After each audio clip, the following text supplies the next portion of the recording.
So it's January. The holidays are over, and, we're all facing that same yearly ritual. Oh, yeah. The trip back to the mall. Exactly. You've got that sweater that doesn't quite fit, maybe a duplicate coffee maker, and you're just bracing for the usual return lines. It's just normal, Yeah. right? Part of the whole holiday cycle. It is. But according to the sources we've been deep diving into, we're talking analysis from major retail data firms, expert economic commentary, this year, those lines signal something profoundly different. That normal post-Christmas hassle has turned into what one analyst called a desperate financial lifeline. That phrase, desperate financial lifeline, I mean, that just perfectly captures what the source material is showing us. It really does. We're looking at analyses that are drawing a direct line between this huge unexpected surge in returns and households needing cash, like right now. And not for another gift. No, not at all. We're talking money for rent, for utilities, or, just to put food back in the fridge. So our mission today is to really unpack this for you. What does this massive shift in behavior returning gifts for cash actually signal about the economic health of the average American household? We want to go beyond the sales numbers. Right, and look at the human decisions driving them. And the detail that just immediately sets the stakes is this focus on liquidation. Exactly. This isn't just swapping a medium for a large. The data is so clear. People are returning these gifts specifically for cash refunds, not store credit, not an exchange. They're liquidating kindness, the effort of family and friends just to stay afloat. Just to keep the lights on for another month. It's stark. Okay, let's unpack this. Let's start with what the sources are detailing about the observable shift on the ground. In the stores, what are retail employees actually seeing that's so different this year? Well, the first thing that's being reported, and this is coming straight from the people handling these returns, is a huge change in the emotional temperature. The mood in the store. Yeah, exactly. The sources say customers aren't, just cheerful about getting a refund anymore. They're anxious, often visibly desperate, and sometimes even argumentative if the process isn't instant or if they get store credit instead of cash. And the actual conversations are changing too, right? It's moved from, can I get this in blue, to something much more raw. So much more raw. It's, I need this cash refund, my rent is due, or my electric bill is coming tomorrow. They're not looking to buy something else later. They need that money in their hand immediately. That urgency, that immediacy, it points directly to the timing of this crisis. It does. For a lot of people, these gift returns have become a crucial instant financial resource. The holiday spending, it created this mirage of prosperity. Right. But the reality is January hit hard. Very hard. January delivered the reality check, maxed out credit cards, all those bills coming due, and just dangerously empty bank accounts. It's the fallout from a spending pattern the sources describe as being built on, hope and credit cards. A lot of high-interest credit cards. Yeah. Purchases were made sort of ignoring the consequences, thinking January's paycheck would somehow stretch. But it doesn't.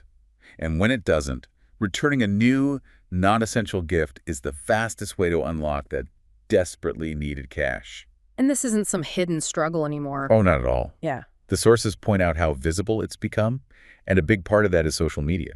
You see the videos everywhere. Countless videos, endless return lines, yes, but also these really emotional clips of shoppers explaining, sometimes through tears, why that unopened gift has to go back. This used to be a private struggle. Now it's a very public spectacle of financial distress. So, okay, we've got the anxiety on the retail floor, the immediate need for cash, but this can't just be random bad luck for a bunch of people. No, it has to be a symptom of something bigger. So let's zoom out from that individual behavior to the macro picture. What are the big economic drivers pushing so many people to this cliff edge? Making that connection is vital. If we pull back, the sources link this surge to three major compounding challenges. The first is what they're calling sustained inflation fatigue. And when we say inflation fatigue, we're not just talking about prices being a little higher. No, not at all. This is what, 2 years of relentless high prices for everything essential, food, gas, insurance. It's just been chipping away at any buffer people had. It has completely devoured people's ability to save. And compounding that is the second issue, stagnant wages. So costs are up, but pay isn't keeping pace. For many, many workers, not even close. While inflation has been running hot, wage increases for low and middle income workers just haven't matched it. The analysis suggests that while your cost of living might have jumped 15% since 2021, your real income might have only gone up 5%. You're working harder just to fall further behind. That's it in a nutshell. So you've got high prices, income that isn't keeping up. What's the third factor the sources point to? The big one. The crushing weight of housing costs. The source material really emphasizes this as the single biggest factor pushing households over the edge. Rent. Rent increases, especially in major cities, are just dramatically outpacing income growth. When 40, 50, sometimes even 60% of your monthly income goes straight to rent, there is zero margin for error. And the result of that triple threat inflation, stagnant wages, soaring housing costs is just the complete eradication of financial flexibility. It's gone. The sources are crystal clear on this. The people in these lines have already run their savings accounts down to nothing. There's no buffer left. And this brings us back to why economists see this as so different from just, typical post-holiday returns. Yeah. The act of liquidating a gift, of choosing cash over an exchange, it signals a really critical fundamental instability. It's a deeper problem. It's a much deeper problem. And what's fascinating here is that this huge wave of returns reveals that for a huge chunk of the population, emergency savings are gone, credit is maxed out, and their financial stability is just dangerously low. You mentioned a term earlier, a liquidity crisis point. For someone listening, what does that actually mean when a household hits that point? A liquidity crisis point just means you have zero cash on hand and no easy way to get any. Yeah. You can't tap savings, they're gone. You can't borrow more. Credit cards are at their limit.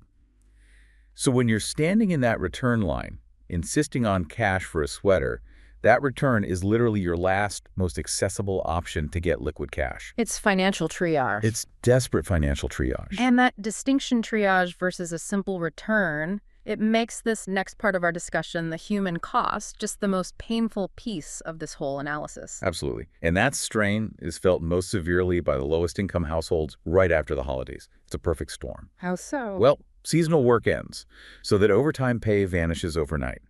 At the same time, winter heating bills are spiking. But the core expenses, especially rent, they don't change. They're unforgiving. Totally unforgiving. The source states pretty bluntly that for some families, returning a few gifts is the difference between making rent and facing eviction. Wow. And when you look at the specific acts of desperation the analysis details, it just becomes so real. These aren't abstract numbers anymore. No, they're not. They're people selling gift cards they just received online at a huge loss. Like selling a $100 gift card for $75 cash. Exactly. Just to get the funds instantly.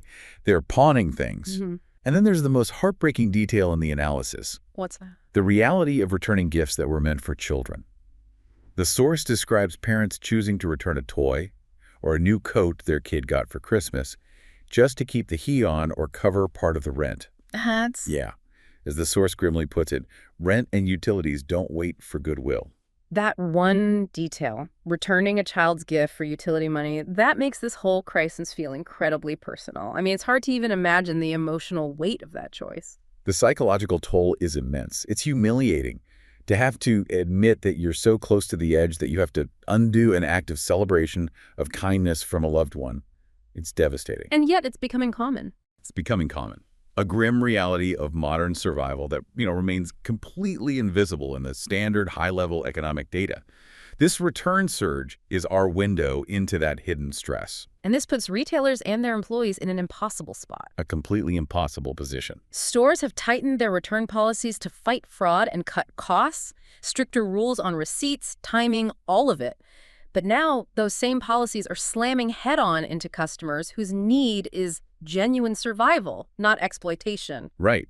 And the employees are stuck in the middle.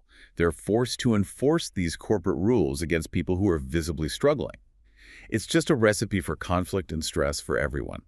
It highlights a system that's just not built to handle this level of genuine financial distress. So it's all of this evidence, the desperation, the depleted savings, the reliance on cashing out gifts, it brings us to the broader warning sign this is sending to the economy. Yes. If we connect this to the bigger picture, the implication for the first half of this year is pretty stark. So that strong consumer spending we heard about last year. It was superficial. It was heavily reliant on debt and, frankly, optimism. Liquidating gifts just to cover basic living expenses is a loud, clear signal that consumer confidence and funds are both depleted. Which means weaker spending ahead. Retailers should probably expect slower sales, especially in those normally slow seasons, like right after January. I think that's a safe bet. This isn't just a logistical headache for stores. It indicates a broader, necessary pullback in consumer activity as households are forced to just try and get back on their feet. We're not talking about people pausing non-essential purchases. We're talking about them being forced to reverse them. That lack of financial breathing room signals a much wider economic vulnerability. And even though those massive return lines will eventually get shorter, the core problems driving all this are still there. Stagnant wages, high housing costs. That financial breathing room is still gone for so many people. So what does this all mean? In summary, this explosion in post-holiday returns is a really painful, tangible symptom of intense economic pressure. It just reveals that a huge number of American households lack the financial buffer to absorb even predictable costs that come right after the holidays. It's an unsustainable model. Completely unsustainable. And I think that's the key takeaway for you, for our listener. This surge in returns is a real-time, ground-level indicator of financial fragility. It's a vulnerability that the official numbers, like employment or inflation reports, they often miss completely. It just demonstrates how dangerously close so many Americans are to a financial cliff edge, where one unexpected bill means liquidating the one nice thing they just received. And that leaves us with a final thought to mull over. The source material suggests that until we see significant movement in real wage growth and some kind of stabilization in housing costs, this trend is likely to continue. Which forces us to ask a really uncomfortable question. It does. It forces us to confront this stark reality. How many essential needs, how many secure homes and warm meals are currently being paid for only by liquidating non-essential gifts that were intended to bring a little bit of joy?